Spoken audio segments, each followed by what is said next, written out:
রাত্রে, একদিন নেই, প্রতি রাত্রে এদেরকে মেহমানদারি করাইতেন। আর নিজের ঘরের ছাদে ওইটা একটা ঘোষণা করতেন, মান আহাব্বা শাহমান ওয়া লাহমা ফালইয়াতি সাদ ইবনে উবাদা। ও আমার প্রতিবেশী যারা 7টার পর 7টা ভালো খাবার খাইতে পারো না, তোমাদের জন্য আমার সাদের দরজা 24 ঘন্টা খোলা আছে, চলে আসো। কি ভাই, প্রতিবেশী হন, এরা হচ্ছে 1 নাম্বার খাবারের ব্যবস্থা কর। 2 নাম্বার শেষ, অসুস্থ হইলে দেখতে যাওয়া। বলেন ইনশাআল্লাহ। আপনার পাশের লোকটা অসুস্থ, এটা একটু দেখতে যাইবেন, একটু দেখে আসবেন। দেখে আসতে লাভ কি? 1 নাম্বার লাভ, মুসলিম শরীফের হাদিস, আল্লাহ রসুল বলেন, কোন মুসলমান যখন আরেক অসুস্থ মুসলমানদের দেখার জন্য ঘর থেকে বের হয়,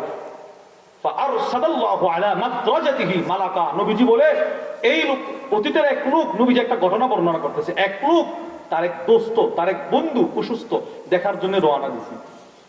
আল্লাহ ফেরেশতা পাঠাইছে এই লোকের রাস্তায় দাঁড়ায় আছে। এই লোক হাঁটতে হাঁটতে তার সামনে গেছে। ফেরেশতা বলে, আইনা তুরিদ, কোথায় যাও তুমি? কউরিদ আখালনি ফি হাদিহিল ক্বরিয়া, আমার একটা দোস্ত, আমার এক ভাই আছে, দ্বীনি ভাই, মুসলমান ভাই, ওই এলাকায় থাকে, এরা একটু দেখতে যাইতেছে, অসুস্থ।